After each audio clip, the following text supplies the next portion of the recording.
ព្រះបាននាំផ្លូវអាប់រ៉ាមប្រពន្ធរបស់គាត់គឺសារ៉ាយនិងក្មួយប្រុសរបស់គាត់គឺលប់ទៅកាន់ទឹកដីថ្មីរួចមកពួកគេចាប់ផ្ដើមបោះជំរំជាមួយនឹងសត្វចិញ្ចឹមរបស់ពួកគេនៅទីនោះអាប់រ៉ាមនិងលប់គឺជាអ្នកចិញ្ចឹមសត្វវាគឺមានន័យថាពួកគេគឺមើលថែសត្វជៀមគោលានិងសត្វពាហនៈផ្សេងៗទៀតពួកគេគឺមានសត្វចិញ្ចឹមជាច្រើនហើយនឹងមានអ្នកជួយមកជាច្រើនអ្នកផងដែរបន្ទាប់មកនឹងវានោះក៏ចាប់ផ្ដើមចង្អៀតឡើងហើយនៅទីនោះគឺมันមានស្មៅខៀវខ្ចីនិងទឹកស្អាតសម្រាប់មនុស្សនិងសត្វទៀតទេមិនយូរប៉ុន្មានអ្នកបម្រើនាំគ្នាបះបោរហើយបន្ទាប់មកពួកគេក៏ចាប់ផ្ដើមឈ្លោះប្រកែកគ្នាពួកគេគឺឈ្លោះគ្នាដោយសារស្មៅនិងទឹកថាតើអ្នកណាគួរទៅកន្លែងណារឿងនេះបានធ្វើឲ្យអ្នកគ្រប់គ្នាមិនសប្បាយចិត្តទេលោកអាប់រ៉ាមបានមើលឃើញពីភាពអសន្តិភាពនេះហើយគាត់ចង់កែប្រែវា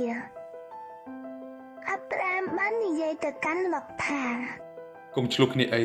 ដីនៅទីនេះគឺមានគ្រប់គ្រាន់សម្រាប់យើងទាំងពីរគ្រួសារប្រសិនបើយើងបែងចែកវាឯងអាចជ្រើសរើសដីដែលឯងចង់បានមុនហើយចាំយើងយកដីមកខាងទៀតចុះ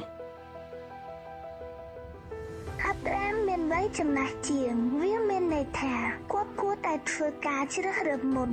ប៉ុន្តែជំនួសឲ្យការនោះគាត់បានទុកឲ្យលបជ្រើសរើសមុនហេតុអី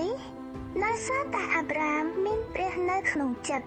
ហើយព្រះបាននាំមកនូវសន្តិភាព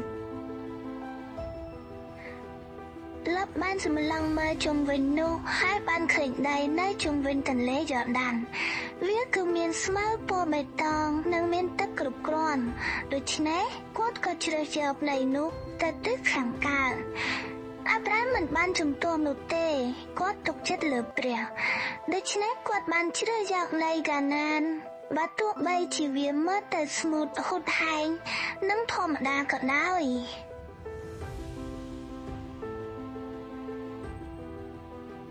បន្ទាប់ពីលបចាស់ចេញព្រះក៏បាននិយាយមកកាន់អាប់រ៉ាមម្ដងទៀតជួក្រឡេកមើលជុំវិញនេះអាប់រ៉ាម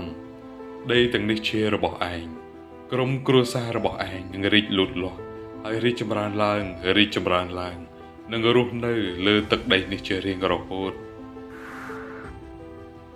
អាប់រ៉ាមក៏បានរកឃើញទឹកដីសន្យាដោយដែលព្រះបានមានបន្ទូលមែនគាត់បានសាងអាសនៈនិងថ្វាយបង្គំដោយអស់អំពីចិត្ត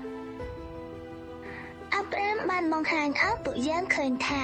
សន្តិភាពគឺសំខាន់ជាងការដែលជ្រើសរើសមុន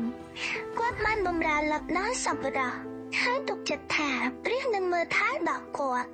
នៅពេលដែលយើងដើរតាមផ្លូវរបស់ព្រះយើងអាចនាំយកសន្តិភាពមកកាន់ផ្ទះសាលារៀន